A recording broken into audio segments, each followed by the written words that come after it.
Max Morrow.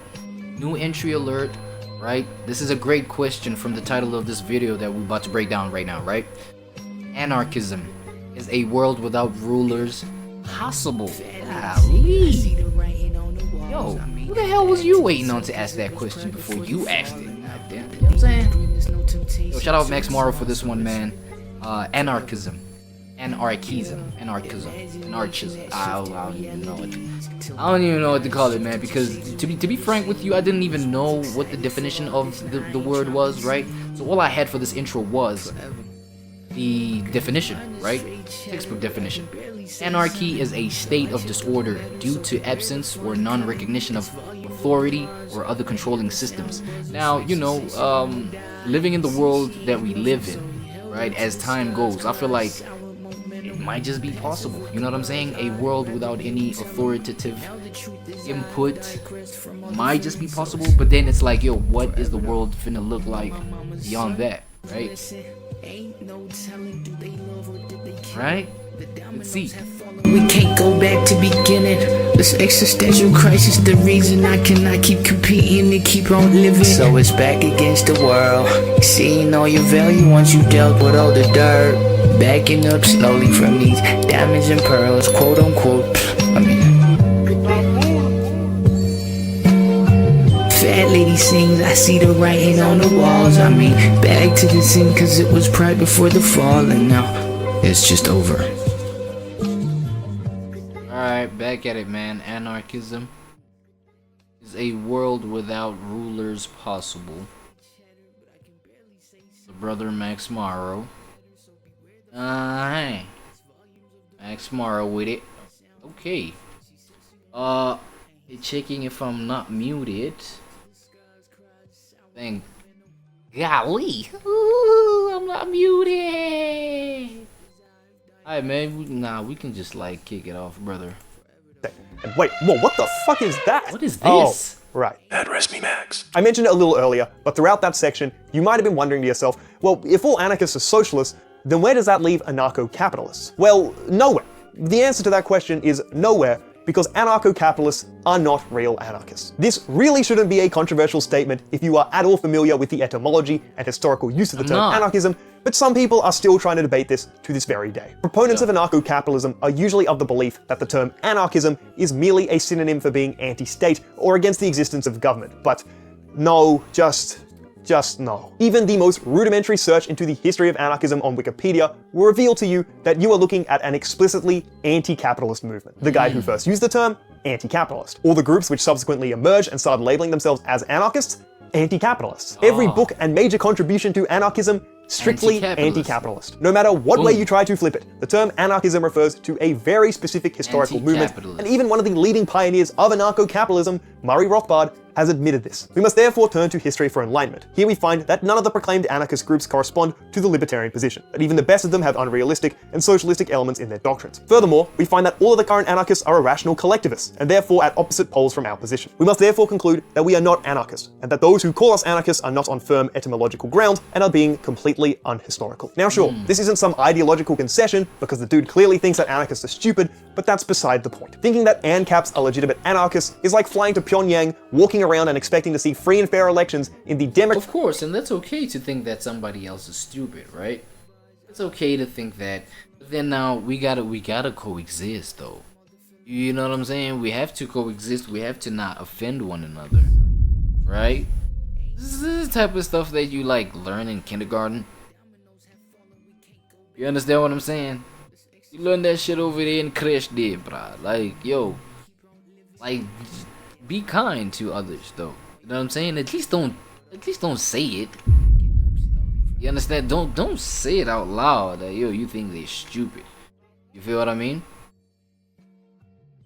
Democratic People's Republic of North Korea. I mean, hell, even the term libertarian has its roots in anarchist thought, but that's been well and truly co-opted by the modern libertarian movement in the United States today. Yes. Honestly, anarcho-capitalism deserves a video of its own because I think it's a completely unserious ideology, but we won't open that can of worms Really? here. Now, on one last note before we wrap up this section, it's important to note that anarchist opposition to hierarchy isn't just limited to the state and capitalism. Although they're the two most prominent examples of social hierarchy, anarchists are opposed to any form of subjugation which undermines the freedom and equality of all human beings. This includes patriarchy, white supremacy, LGBTQ+ discrimination, and, as something which was much more important back in the day, organized religion. The term hierarchy literally translates to rule of the high priest, as religion used to dominate the way in which society was structured, but that's less of a case now in the developed world. A consistent anarchist must oppose any system which allows one person to dominate another, as even if you dismantled the state and capitalism and got your anarchist utopia, that doesn't mean the rest of society's problems are going to magically disappear. To quote Peter Kropotkin, only those fully understand that a revolution, intoxicated with the beautiful words liberty, equality, solidarity, should not be a revolution if it maintains slavery at home. Half humanity subjected to the slavery of the hearth would still have to rebel against the other half. Now, although this is a nice sentiment from Kropotkin showing his pro-feminist side, this was not necessarily shared by a good chunk of the influential anarchists. And yes, if you're following along at home, that means we're up to the obligatory, holy fuck, anarchists used to be really bigoted section of the video. We won't dwell on it for too long, but it would be disingenuous not to mention it. Proudhon, the founder Used to be bigoted?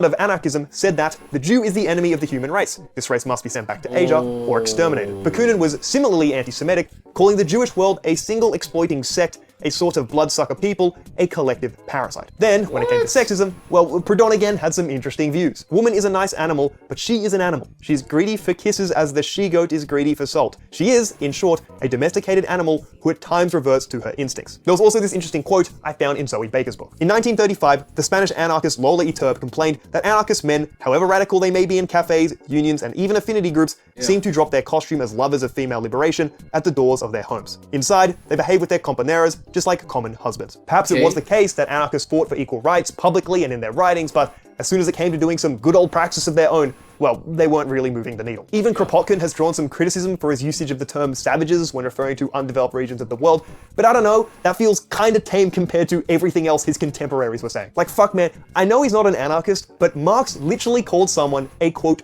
Jewish N-word in one of his letters to Engels when he himself was an ethnic Jew. Like, what the fuck is that? Obviously, these are some objectively terrible things to be saying, but it was unfortunately common in Europe during the 18th, 19th, and 20th centuries. And, to be fair, there were anarchists like Emma Goldman, who was incredibly progressive for her time. She supported gay rights, gender non-conforming people, and was even arrested in 1916 for her public support of birth control at a time where it was literally illegal. So yeah, as you can see, it's a bit of a mixed bag when it comes to anarchists back in the day. I do think purity testing people who have been dead for over a century and a half is a little weird, and we should probably just extract the value from their ideas and apply it to a modern context. We can simply just acknowledge that their bigotry happened, it was bad, and we can push it to one side, which is what the vast majority of anarchists are doing today. Yeah. What would society look like? Israel GPT, can you generate me a vinyl for the background of this? I think we are finally at the part that we are here for in the video. You know what I'm saying? I'm not gonna lie to you, bro. Damn, my boy Marx is a yapper. Golly, boy, you be going cool. Oh my. I'm getting the migraine. Oh, Mark. Oh damn. I almost called him Marx. Oh shit. Damn. No, Max, boy. Nah, you be yapping, bro. Nah, you be yapping, my boy. You know what I'm saying?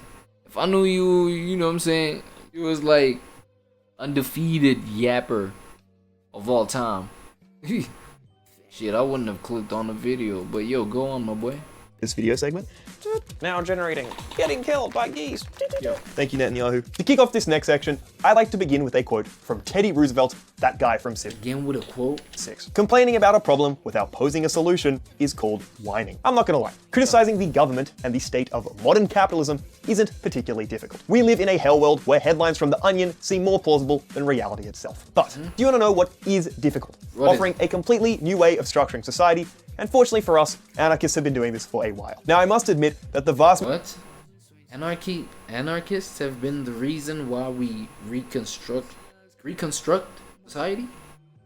majority of this is going to be theoretical, as there haven't been too many cases of anarchism being successfully implemented throughout history. In section 5, we'll be taking a look at one of the more prominent examples of trying to create an anarchist society, that being revolutionary Catalonia in the 1930s, but outside of that, there's really not too much to go off of. So anyway, if we're not going to have a liberal democratic government and a capitalist mode of production, then what the hell is society going to look like? Historically, I'd say that there are three main economic models which anarchists have debated over, and fortunately for us, they happen to line up with the three most prominent anarchist theorists. Firstly, there's mutualism, which is represented by Proudhon. Secondly, there's collectivism, which is represented by Bakunin. And thirdly, there's anarcho-communism, which is represented by Kropotkin. For the sake of brevity, we're mainly going to be comparing mutualism to anarcho-communism, but there will be some references to collectivism here and there. Also, before there's a barrage of comments calling me a moron, you may have heard of this thing called anarcho-syndicalism, but that's more of a means of achieving anarchism rather than an end in and of itself. We'll talk about it more with revolutionary Catalonia, but it basically thinks that trade unions should be the main vest. I can't do it. I can't do it. I can't do it. I can't do it. I can't do it. I can't do it.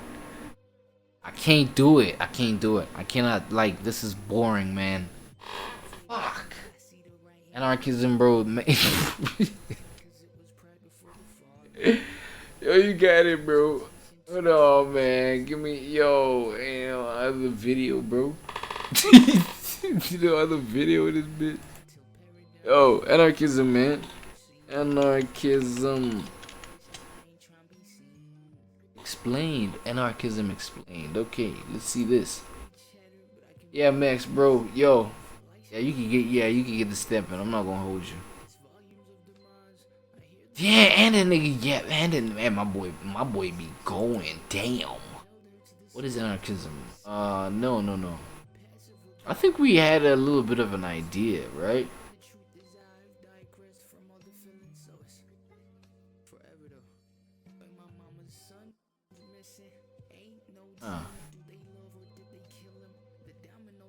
What is black anarchism?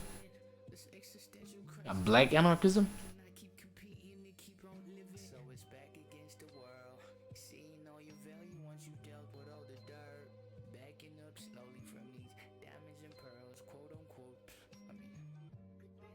Alright, let me see this.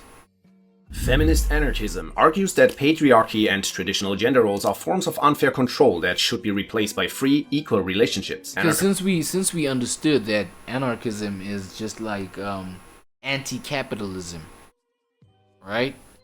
Feminist anarchism would be what? Her feminists believe that fighting against patriarchy is a key part of the broader struggle against the state and capitalism. They emphasize women's independence, love based on mutual respect, and intersectionality, which means understanding how different types of oppression like sexism, racism, and homophobia are connected. Early adherents criticized marriage as oppressive to women.